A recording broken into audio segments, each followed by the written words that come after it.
Media. It is a great pleasure for all of us to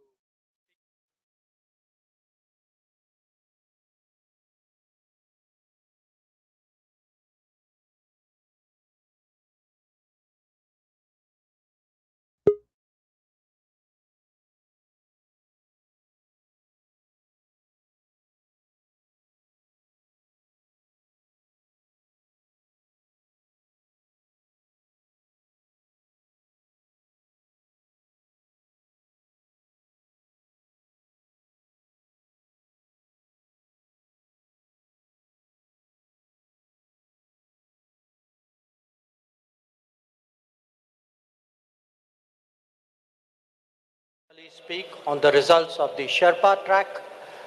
We would thereafter be very glad to respond to your questions and comments.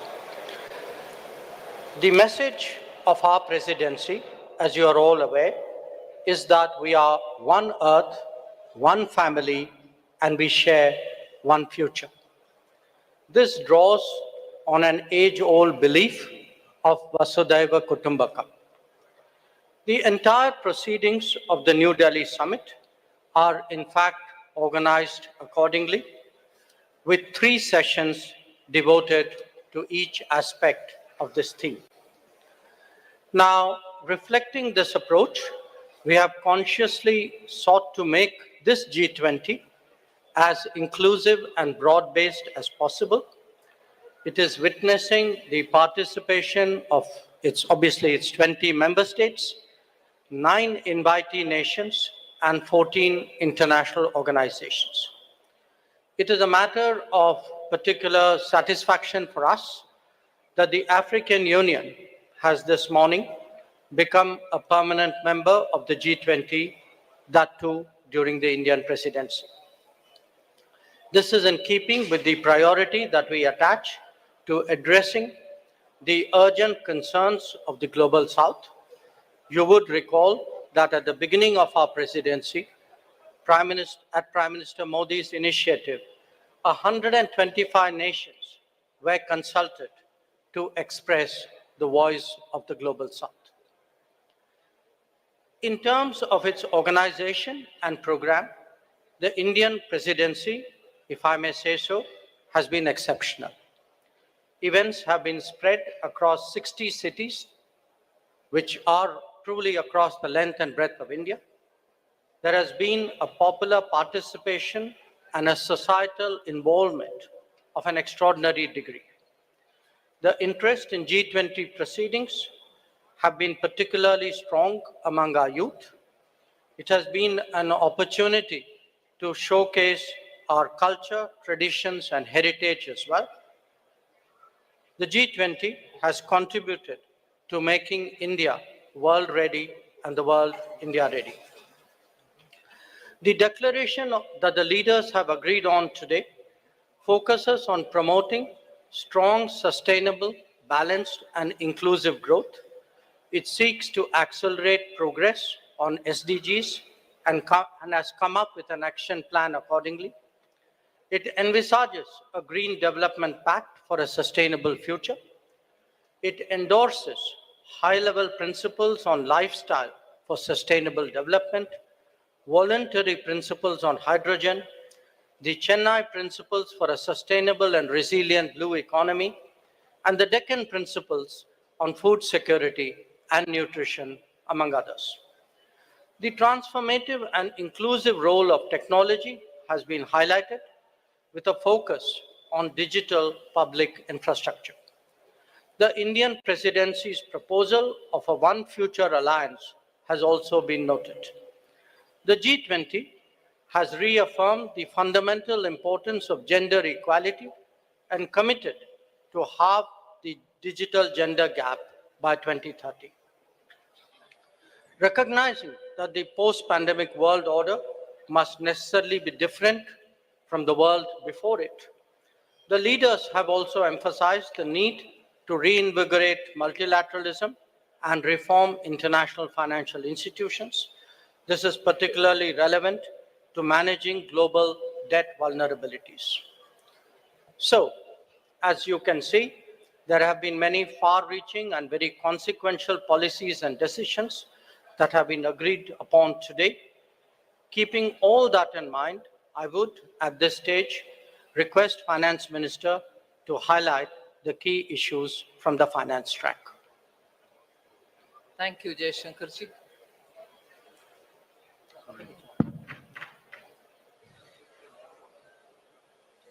As was said by the External Affairs Minister, under the guidance of Honorable Prime Minister, India's G20 presidency has worked for the theme One Earth, One Family, One Future. So today we are in a position to adopt, through the finance track, people-centric, action-oriented and far-sighted approach, and as a result of which several outcomes of the finance track will certainly reflect these objectives with which we started the negotiations. It has been very clear in our mind that we should ensure that no one is left behind in our pursuit of global solutions. So we have endeavored to support countries, especially those from the global south, to be an integral part of the global decision-making process. The G20, as you all know, is a very diverse group. Each country is at different milestones of economic development, and their trajectory is also very different in achieving their developmental goals. So through well-curated debates and careful assimilation of all the perspectives, the Indian presidency has crafted solutions that resonate with each member, offering a shared path forward for all. Many action-oriented outcomes of this presidency contain comprehensive strategies that cater to the unique needs and aspirations of all developing nations. We assumed the presidency at a challenging time of geopolitical tension. The Indian presidency has worked to ensure that these divergences don't overshadow the core developmental outcomes or concerns of the global community that demand collaborative solutions. So today, as I look back at the 10 months of Indian presidency, I'm left with gratitude and satisfaction. I can confidently state that the Indian G20 presidency has walked the talk. Now, let me share with you just some of the key achievements of the Indian presidency, the finance track. First one is the outcomes which are focused on strengthening the MDBs to address shared global challenges of the 21st century. So under this strengthening MDBs, there are 4 key highlights that I'd like to bring to your notice. The first one is agreement on the need for a better, bigger, and more effective MDBs. It is so necessary to have better, bigger, and more effective MDBs because the developmental demands from all across the globe is so high, these institutions will have to be better and bigger. This is also going to contribute to enhancing representation and voice of developing countries in the decision making. The second under the MDBs, strengthening of MDBs, is the G20 Independent Expert Group on strengthening MDBs, and this was established and it has submitted its volume 1. The first report, their report consists of 2 volumes. The first volume has already been submitted. The report recommends a triple agenda that dovetails with the call for the bigger, better, and more effective MDBs. The third point in strengthening MDBs is the agreement to collectively work towards boosting World Bank's financing capacity. Here, the options will be explored that will deliver a powerful boost to the IBRD headroom to support low-income and middle-income countries. And the fourth, endorsement for the G20 roadmap for implementation of the recommendations of an independent panel on capital adequacy framework of the MDBs. So the CAF recommendations are focused on enabling MDBs to use their existing resources effectively. The roadmap estimates, this is going to be of interest for the media, the roadmap estimates that implementation of the CAF and the measures thereby will potentially yield additional lending headroom of approximately 200 billion US dollars over the next decade. So through these achievements, India has harnessed the opportunity provided by the G20 presidency to effectively articulate and embed the priorities of the global south in the larger global conversation on the MDB reforms. I move to the second, laying the building blocks for a globally coordinated and comprehensive policy and regulatory framework for crypto assets. The global push for clearer policies on crypto assets has gained momentum under the Indian presidency, and a global consensus is emerging on the same. The presidency will support the IMF and the FSB and FSB is also setting the contours of the regulatory framework for a globally coordinated approach to crypto assets. So the presidency, with the support of IMF and the FSB, is setting these contours. The IMF and FSB synthesis paper, about which I've spoken to the media earlier, including a roadmap. On that, I just want to give my observation. This synthesis paper delves into how the policy and regulatory frameworks developed by the IMF and the FSB, alongside the other standard-setting bodies, will fit together and interact with each other. This paper is now available in the public domain for all of you all to see. The third one, which I'd like to draw your attention to, is the financial inclusion and productivity gains through digital public infrastructure. India, as you all are aware, through the India Stack, became the first country to develop all three foundational DPIs: the digital identity, the real-time fast payment, and a platform to safely share personal data without compromising privacy. So embedded this concept in the G20 financial inclusion agenda by formulating G20 policy recommendations for advancing financial inclusion and productivity gains through digital public infrastructure.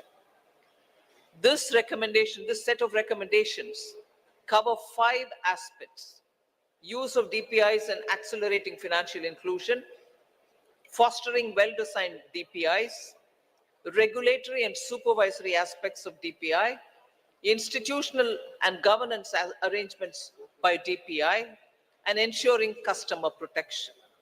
So DPI has also been integrated into the G20 Financial Inclusion Action Plan, the FIAP, which will run between 2024 and 2026. That's a strong legacy of the Indian presidency. We also assume the co-chair of the Global Partnership for Financial Inclusion. The implementation of the Financial Inclusion Action Plan, as well as the policy recommendations on DPI, will remain as areas that will continue to be heard across the G20 forum.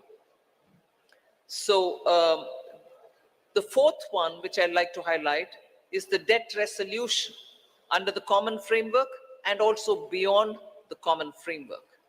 Since its establishment in 2021, only Chad as a country has had its debt restructured. The others have been waiting. So since India took over the G20 presidency, good progress has been made in the ongoing country cases under the common framework of debt treatment, and the 3 countries in that are Zambia, Ghana, and Ethiopia. We've also succeeded in using the G20 platform to also put in place a coordinated mechanism to address the debt situation of Sri Lanka, which is outside of the common framework. So G20 will continue discussing the policy-related issues linked to the implementation of the common framework and make periodically such appropriate recommendations. The launch of which is co-chaired by IMF, the World Bank, and also the G20 Presidency to enhance the conversation among the various stakeholders and address current shortcomings in the debt restructuring process. That has now become an institution which is actually acting as a catalytic agent in getting resolutions done faster. The fifth point under the finance track, which I'd like to bring to your notice, is the financing of cities of tomorrow. Key concerns of the low-income countries and emerging markets is always been to mobilize resources for financing sustainable, resilient, and also inclusive cities of tomorrow. The G20 principles, which are issued for financing cities of tomorrow to promote effective and efficient use of financial resources to support urban development that is socially inclusive, environmentally responsible, and economically sustainable, are now all under the framework of the principles which have been used. The MDBs and the development financial institutions can use these principles in their financing plans for urban infrastructure. The sixth, which I'd like to quickly draw your attention, is the two-pillar solution on global taxation, the international taxation. We've made substantial progress in the two-pillar solution, and the work has also happened on the exchange of information on immovable property transactions between countries. There is a launch of the pilot program of the South Asia Academy in India for tax and financial crime investigation in collaboration with the OECD. The seventh, on which I'll elaborate, is mechanism to support the timely and adequate mobilization of resources for climate finance. Till date, the conversation was focused on calling on developed countries to say, where is that $100 billion US dollars, which didn't come. But Indian presidency adopted an action-oriented approach, and the G20 explored mechanisms that can support timely and adequate mobilization of resources for climate finance, facilitating access to multilateral climate funds and enhancing their leverage and ability to mobilize private capital has also been our focus. Special focus again on development, demonstration, deployment of green and low carbon technologies. Now the list of outcomes, I've pointed out 7, just 3 more, which I'll not go into the detail, but you can take it as enough has been done on that. I'll also put it out for your consideration. Scaling up sustainable finance for social sectors, health and education. Technical assistance for capacity building. Then global conversation on transition policies, especially to include range of options, both on pricing and non-pricing. And the third one, enhancing finance health collaboration so as to cover many other work streams as well. So I listed out 7, elaborated on them, 3 others which have not elaborated, but on all of them, substantial progress and outcomes have been achieved. India's received tremendous support from the G20 members across the table. The outcomes of the Indian presidency are a testimony to India's commitment to multilateralism and for international cooperation. We assure the upcoming Brazilian presidency of our strong support and to continue the momentum on key issues of global importance. I now hand over back to Minister Jaishankar. Thank you, Nirmala ji.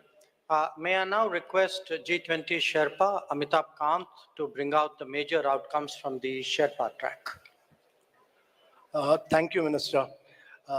So first of all, when we started India's presidency, the Prime Minister had said that India's presidency must be inclusive, it must be decisive, it must be ambitious, and it must be action-oriented.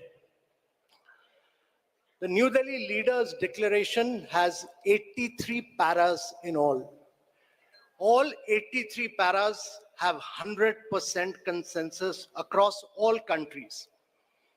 There are 8 paras on the geopolitical issue, which is entitled Planet, People, Peace and Prosperity. All those 8 paras have 100% acceptance. All countries have unanimously supported the New Delhi Leaders' Declaration. This is one declaration without a single footnote and without any chair's summary. This is a complete statement with 100% unanimity.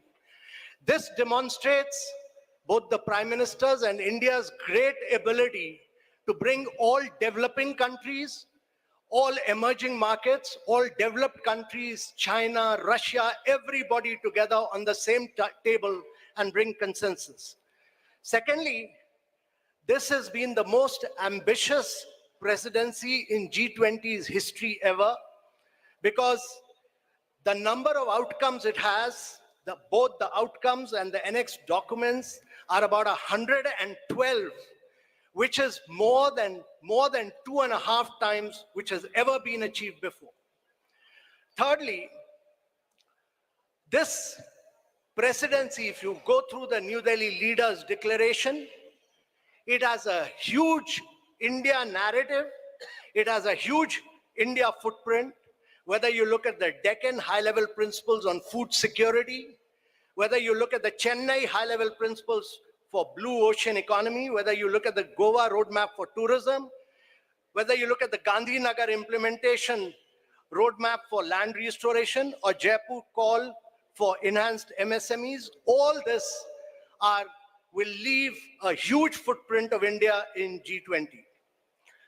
So one of the key achievements to my mind, one is that we've achieved a very major green development pact in today's world of climate action and climate finance. Every single country has come together to focus on green development pact, which has financing, which has focused on global greenhouse gas emission by 43% by 2030, which has a doubling provision of adaptive finance by 2025, which has a global biofuel alliance, which has completely new principles of life for sustainable development, which has ending plastic pollution, which has reducing disaster risk, and a whole lot of other components put together as the Green Development Pact of the leaders of G20 countries for a greener world of tomorrow. Secondly, there is a huge focus on accelerating progress on sustainable development goals because the COVID had hit a vast segment of our population. There's a G20 action plan to accelerate progress on SDGs. There is a huge focus on education, health, nutrition. There's a huge focus on creative industries like culture as a transformation for SDGs. And there is a huge focus on inclusive and resilient growth in this entire things, some of which, most of which, which the finance minister has spoken about, so I'm not talking. But I think one of the biggest achievements of this New Delhi Leaders' Declaration is what we've achieved on women-led development with a massive focus on women empowerment and gender equality. And this focuses on reducing labor force participation gap, bridging the gender digital divide. There's a huge focus on gender inclusive climate action. There's a completely big focus on women's food security, nutrition and well-being. And we've created a new working group on empowerment of women, which Brazil will carry forward. There's the next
has a huge capacity of bringing the world together and leading the world in developmental and geopolitical issues as well.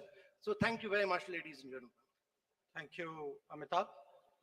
Following up on my colleagues, let me add a few more remarks. While noting that the G20 is not the platform to resolve geopolitical and security issues, the leaders recognized that they can have significant consequences for the global economy. In particular, they dwelt on the ongoing war in Ukraine and the impact it has had, especially on developing and least developing nations still recovering from the pandemic and economic disruption. The three F's, food, fuel, and fertilizers, were issues of special concern. Another subject that was addressed by them, as the Sherpa noted, was countering terrorism and money laundering. The leaders condemned terrorism in all its forms and manifestations and recognized that it constitutes one of the more serious threats to international peace and security. So in conclusion, as you can all see, all G20 member states have come to New Delhi with a strong sense of responsibility about addressing the most pressing global challenges. Speaking for India, we are clear that no one left behind, as the finance minister highlighted. No one left behind is as much a foreign policy goal as it is a domestic one. Indeed, it should be a global one. Obviously, there are differing viewpoints and interests at play in regard to the various issues under discussion. However, we have been able to find common ground on all of them. As a result, we can justifiably state that under Prime Minister Narendra Modi's guidance, the New Delhi summit has given clear directions for the growth and development of the global economy in the years ahead. We would be glad to respond to your queries. Thank you. Thank you very much, sir. Before I open the floor for questions, let me just mention that the document in question, the New Delhi Declaration, has been uploaded on the website about an hour ago, and please have a look at it. Let me open now the floor. I see gentlemen at the back. Yeah, right there at the back on the left. Yeah. Parikshit, right? Yeah, please. No, not there. Behind you.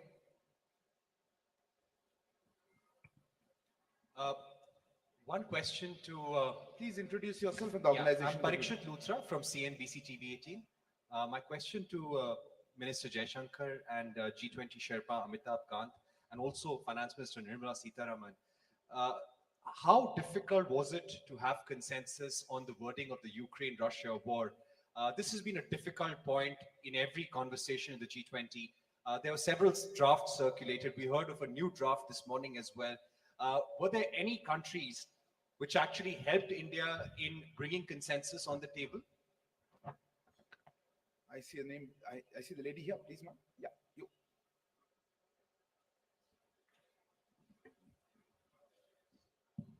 Ma'am, good afternoon. My name is Ruchi Bhatia from Bloomberg News.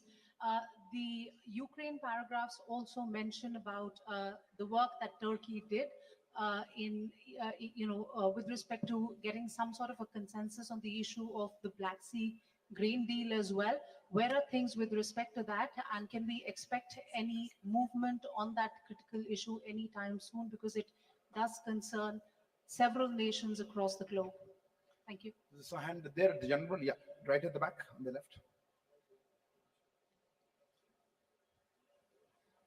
Microphone, please.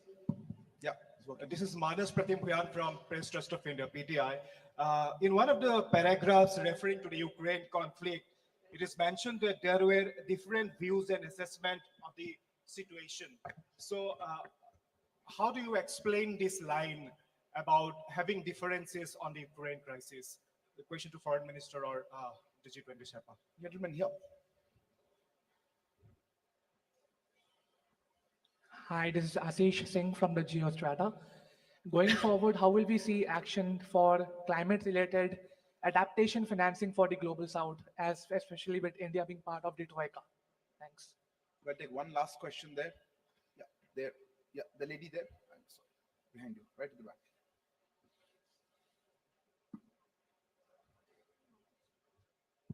Okay. Hi, I'm Hamna from Brute. I wanted to know, does India see itself as the leader of the global south, and how did it assume this role? Because there's been a lot of conversation about bringing the global south together. So, yeah. Sir, may I? How does India see itself as leader of the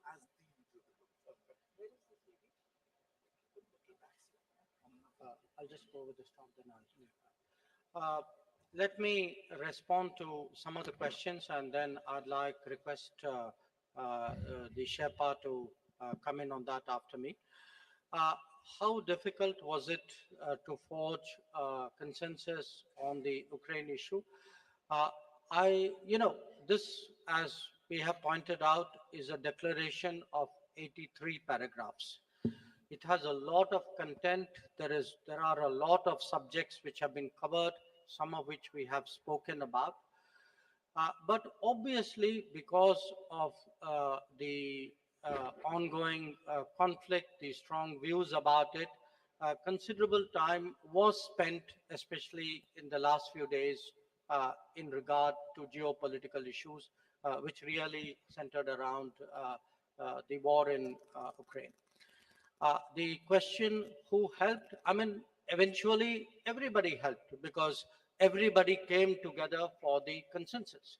But I think Sherpa would bear me out, I think the emerging markets took a particular lead on this, and many of us have a strong history of working together. Bear in mind that actually you have 4 developing countries in succession as G20 presidency: Indonesia, us, Brazil, and South Africa. So, but I would say, rather than who helped, the point to be recognized is that a common landing point was ultimately fashioned out. On the Black Sea grain corridor, there are many discussions going on. As you know, the foreign minister of Russia is here. The president of Turkey and his delegation are here. UN Secretary General is here. Other people are here. So it's natural that there would be discussions going on this.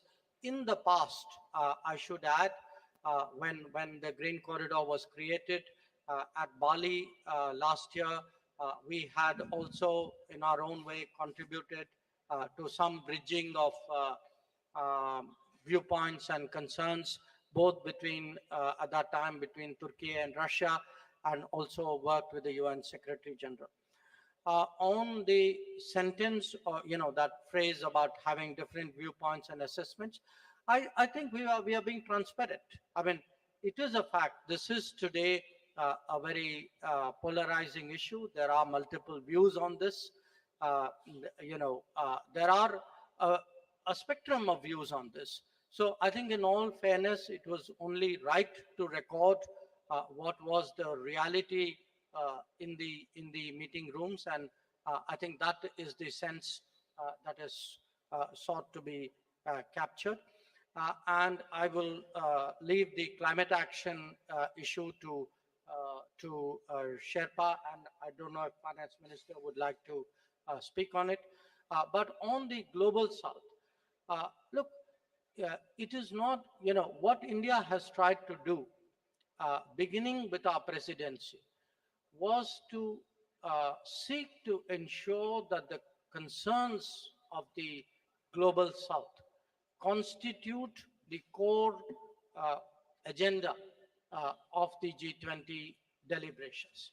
Because after 3 years of pandemic, after economic disruptions of various kinds, after the impact of the Ukraine conflict, after climate events, the fact is that the countries of the global south are in deep economic distress.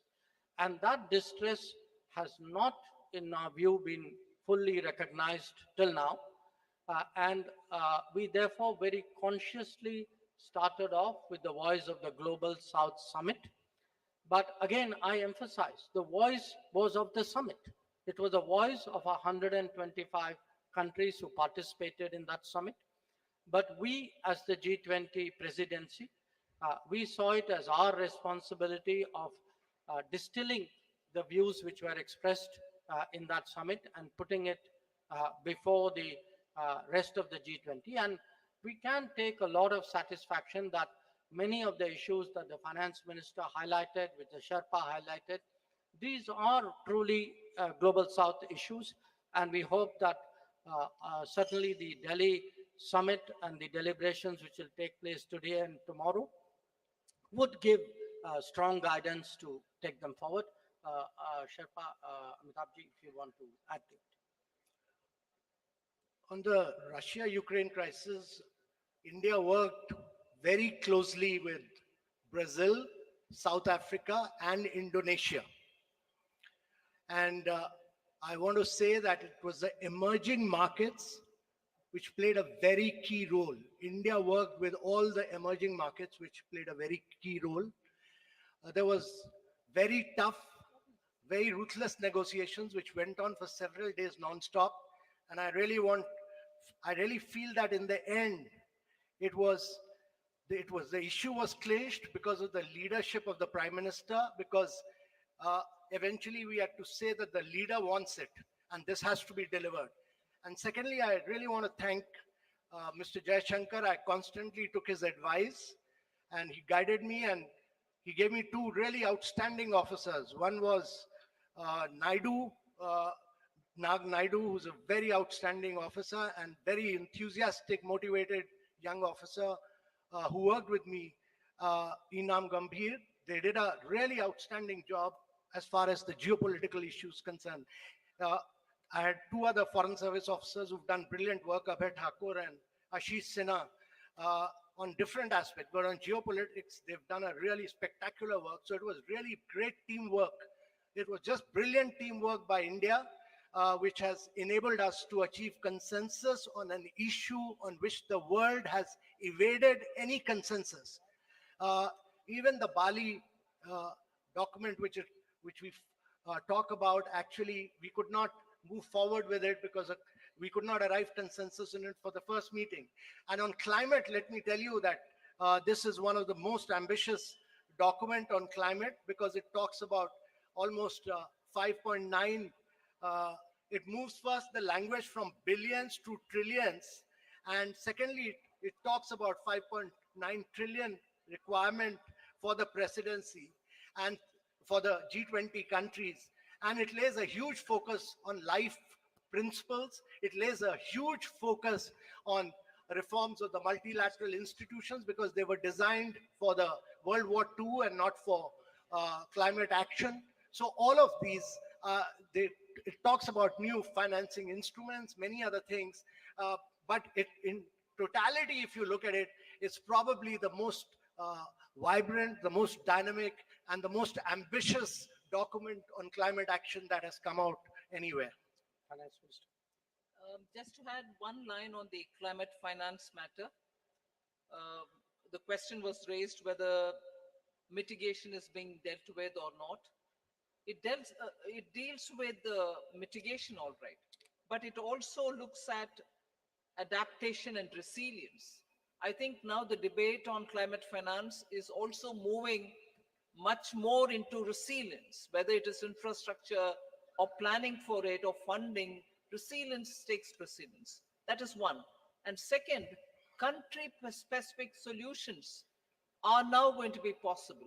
It's not going to be one size fits all. The problem of each country, particularly on climate, is so different from one another. So this Delhi declaration and also the discussions which were held during India presidency has focused on that. And thirdly, pricing and non-pricing tools are also now available for countries to adopt. It is not just going to be price it if it is carbon intensive and forget the others. countries do demand pricing as one of the tools, but non-pricing solutions are also going to be a lot more friendlier to countries with different carbon emission levels. Thank you. Thank you. I'll open the, there's a lady here. Yeah, please. It's okay. No, no, ma'am, the microphone's already there. Yeah, go ahead, ma'am. You have the microphone.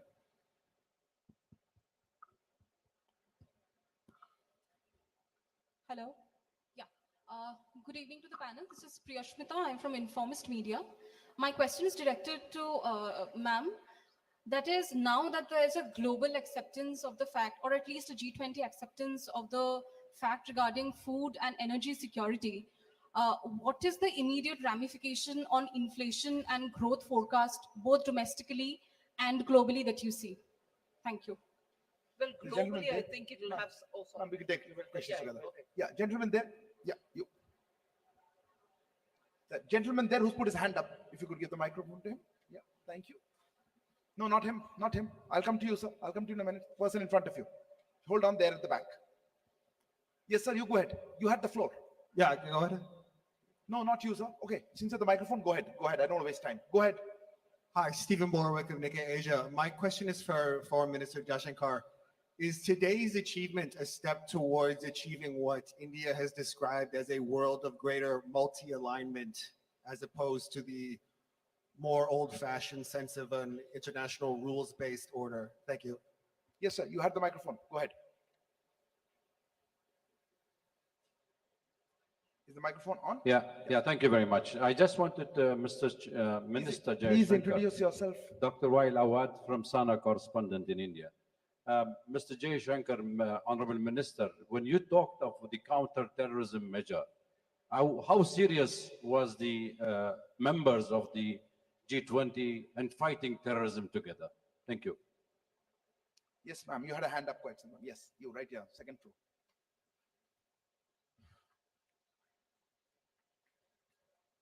Samira Hussein with BBC News.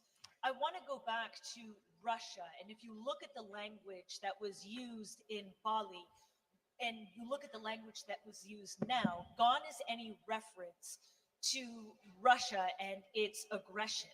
Were those concessions made in order to get Russia to sign on? And do you think the weight of this has been watered down? And does that take away from its importance, especially when you're talking about fuel and food security? Yes, you. Yeah, yeah. Right in front. No, ahead of him, please. I saw his hand. Yes, you. Please go ahead.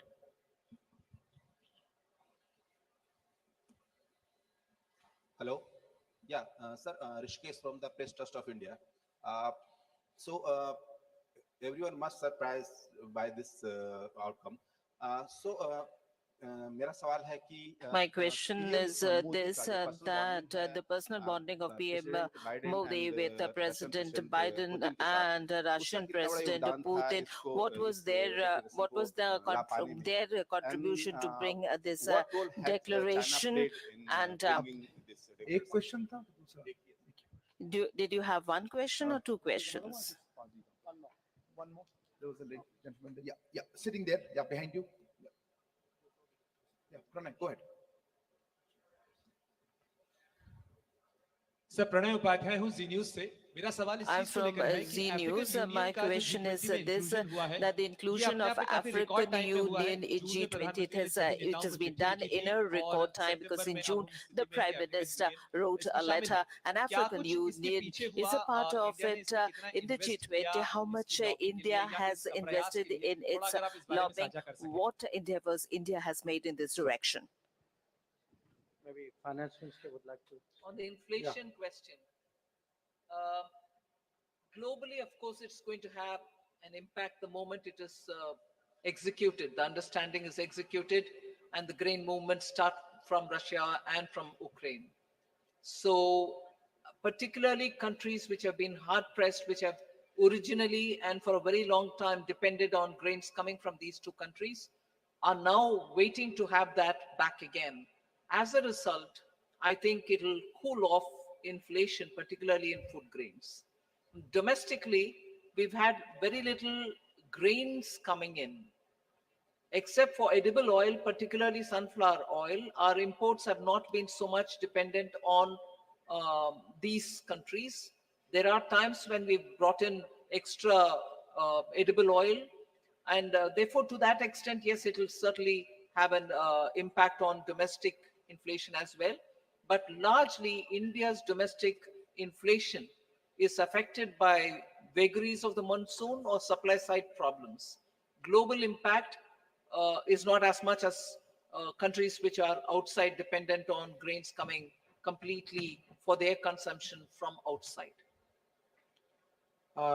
If I could respond to the question whether this is a world of monthly alignment. I mean, first of all, when we are talking about G20, let us remember that this is a forum for international economic cooperation. Its primary focus is on economic growth and development. And in a way, the G20 itself is a reflection of multipolarity. The fact that there was, in a way, the salience of G7 was a decade ago replaced by the salience of the G20. I think that itself was a statement. Now, what you see before you in terms of the leaders' declaration and the discussions that are going on are obviously discussions among a very broad, very diverse range of countries at different levels of economic development, whose economic and social, cultural composition is quite different from each other. So I think in that sense, it's quite reasonable to assume that there is a certain there's a spectrum of views and interests out here, which we have tried to harmonize to produce the declaration. The question on counter-terrorism, what happens? I would draw your attention to paragraphs 74 and 75 of the leaders' declaration. 75 speaks about the role of the FATF because clearly the financing of terrorism is a very strong concern which the entire international community, not just the G20, shares. The 74 deals with illicit trafficking and diversion of small arms and light weapons. So I think these are concerns. So within the G20, I think these conversations are quite helpful, but obviously in terms of policy action, they will be carried into their particular mechanisms and forums which focus on the issue. With regard to the to the comparison with the Bali declaration, I would only say Bali was Bali and New Delhi is New Delhi. I mean, Bali was a year ago. The context, the situation was different. Many things have happened since then, and in fact, if you see in the geopolitical segment of the leaders' declaration, there are in totality 8 paragraphs, 7 of which actually focus on the Ukraine issue, and many of them highlight problems which are of great contemporary significance. I mean, including the efforts of the Istanbul agreements, the concerns about unimpeded deliveries of grain, foodstuff, and fertilizers, the issues of attacks on the relevant infrastructure. So I think it's, one should not have a theological view of this. I think the New Delhi Declaration responds to the situation and concerns as it is today, just as the Bali Declaration did in a situation which was there a year ago. And finally, with regard to the your question was about PM's personal bonding. Today, in fact, not just today, yesterday, and in some cases at the Jakarta East Asia Summit as well, where the Prime Minister was there. Prime Minister did speak to a number of his counterparts with regard to what was under discussion at this summit. So it is the responsibility of the Sherpa and of the ministers to put together the multiple strands and harmonize it into a document. But at the end of the day, I mean, I obviously do not want to go into very specific details, but at the end of the day, there are always, gaps and issues and viewpoints. And I think today, especially Prime Minister's talking to a number of leaders during the day, his meetings yesterday with some of them, with others during the Jakarta meeting of the ES, I think were all very, very influential, or I would say almost determining in producing an outcome. और जो आखिरी सवाल जो आपका The था last question कि that AU you का asked inclusion जो है about उसकी गति African माने बहुत Union's तेज union, गति से the हुई. momentum मैं was आप लोगों very को quick. एक I would like to एक याद दिलाना चाहता हूँ कि remind जो you बाली that समिट के दौरान during Bali बाली के summit समिट के अंत में जो and at the उस end समय of the Bali African Union के summit, अध्यक्ष जो थे the सेनेगल के president राष्ट्रपति of थे African Macky Union Sall. was तो the वो president उस of समय Senegal. प्रधानमंत्री At और that time, इंडोनेशिया के राष्ट्रपति के पास आए the Prime Minister और of उनकी शिकायत थी Indonesian कि president, and G20 his की complaint सदस्यता के was बारे में that was जो about the African membership union का जो of G20. The right of African Union was not discussed during the course of the meeting. The Prime Minister assured him at that point in time that under G20 presidency, it will certainly be done. And this is the guarantee of Modi. And you have seen that he has delivered this assurance that he had made. And during BRICS summit, the Magnus, the then president, came to the Prime Minister and said that you had he reminded him that you had assured us and you really impacted it. Bali, the president of Senegal, Macky Sall. All right, that was interpreted. Thank you very much for saving me the trouble. Would you like to add something on any of them? Is that So we'll take a few more questions. Or? I think one last. Okay, I have a gentleman here. Yeah, go ahead. Microphone here with the gentleman in the front row. This is Nikhil from the BBC. The Another one question you is for can't the have one. finance minister. You said that the G20 now has its own mechanism on climate finance. So does that mean that the $100 billion promise from the West or the developed countries is pretty much dead now? One more question. I had a hand somewhere here on the right. Yeah, that's the gentleman. Yeah, you please go ahead. Piche, right there. At the back, please, at the back. The gentleman there. Hi. No, it was the gentleman here. Yeah, you. Yeah. No, not there. You behind you. Okay, if you've got the mic, just ask. We can't waste. This is Mithil from NBC News. I wanted to ask two questions. One question, please. Okay, one question. The absence of President Xi Jinping at this summit, does India see this as a snub towards Prime Minister Narendra Modi, especially with the border issues, as well as President Joe Biden? You have the microphone. You're next. So I'm Sahil from ANI News Agency. So what kind of framework can be expected regarding crypto assets among the G20 nations? What is it? I saw one hand. Yes, gentleman. Yes, sir. Here. You have the microphone. Could you just have that question? Could you ask the again? question again on the crypto? I think your question was. Yeah. Yeah. Could you repeat that, Minister? Ma'am, they could not pick it up.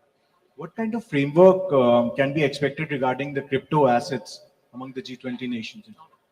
Crypto assets. And in addition to that, ma'am, supplementary question that since we have a consensus on making common framework on crypto assets, and G20 presidency will work with FSBC and what is IMF your closely. question, please? But the joint report of FSBC and IMF says that banning a blanket ban on crypto assets is not a solution. So my question is that is there a consensus on just to regulate it or ban it completely? Okay. You, last question. This is Matish Shiri from Climate Home News. You said this is the most ambitious document ever on climate, but India was pursuing an expanded language on phasing down fossil fuels, while the final declaration basically goes back to just phasing down coal. Are you disappointed with this outcome? So I think we're running out of time, and I'll close here with that. I do think we're out of time. So I think we're running out of time, and I will hand over the floor to ma'am. I'll start with the crypto. Well, it's really heartening that you've gone through the report. But the point is, the FSB's report and the IMF's report, FSB's concentrated more on the regulation, and IMF's looked at the macroeconomic implications. So the synthesis paper is something which the G20 membership will go through in detail. There is one more meeting under our presidency for the finance track in Marrakesh. I remember with great sense of responsibility and sorrow the earthquake which has happened very close to Marrakesh. I hope the people of Morocco are in a position to take on, and I was glad to hear the Prime Minister during this session in the morning that India stands with Morocco and we will be ready to do any assistance that the government of Morocco would desire us to do. So with that said, with a heavy heart, the next meeting was scheduled for Marrakesh, and there the FSB report and the IMF, which is the synthesis report, will be discussed, and the materials are all already available in public domain. So it is for the membership to take a call as to how it wants to move on it. A framework or a template, whatever be it. I don't think we've given it a name as yet. And also to now discuss whether it is going to be a regulation only and not a ban. I'm not getting into that debate. It is the reports, the synthesis, and also the early IMF report, both of which have been discussed. You're right in saying this report says this. It's up to the G20 membership to take a call on how it wants to move forward. And that you'll get to know more during the autumn meet of the World Bank. There was a question on climate finance. I don't think it is a question of, are you writing off this 100 billion which was promised earlier, and now that you've come up with a newer way of funding climate? I don't think it is this or that.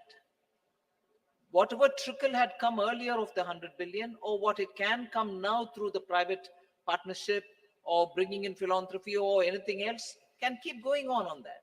But the fact remains that now the larger discussion has brought in very many more elements of how to finance. So both will have its own role to play, because climate issues attain great sense of urgency. Would you like to speak on it? So on the fossil fuel, I'll like to say that if you read through the entire document, it's very, very ambitious. First of all, for the first time, G20 has talked about tripling of renewable energy capacity by 2030 globally. Secondly, this is the first document which talks about, which has very huge focus on fossil subsidies.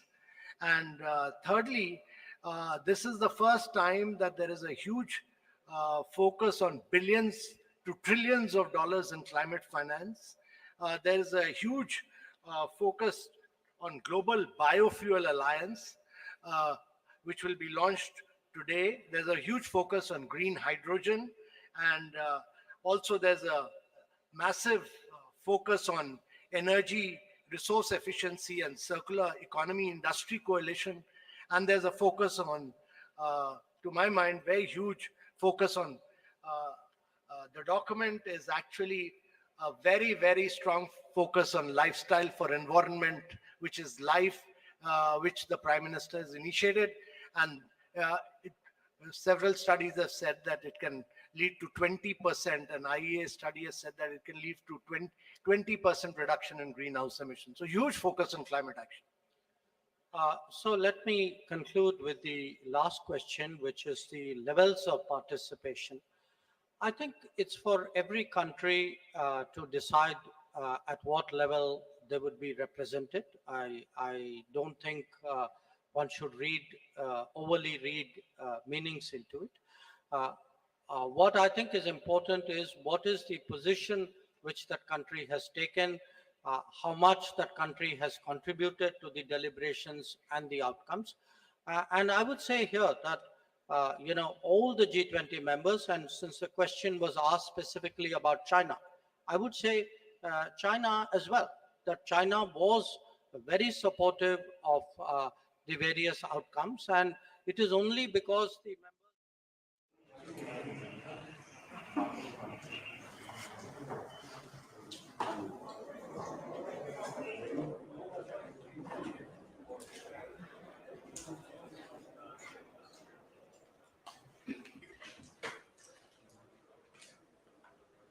India के लिए screen पर बाद में देखा हूँ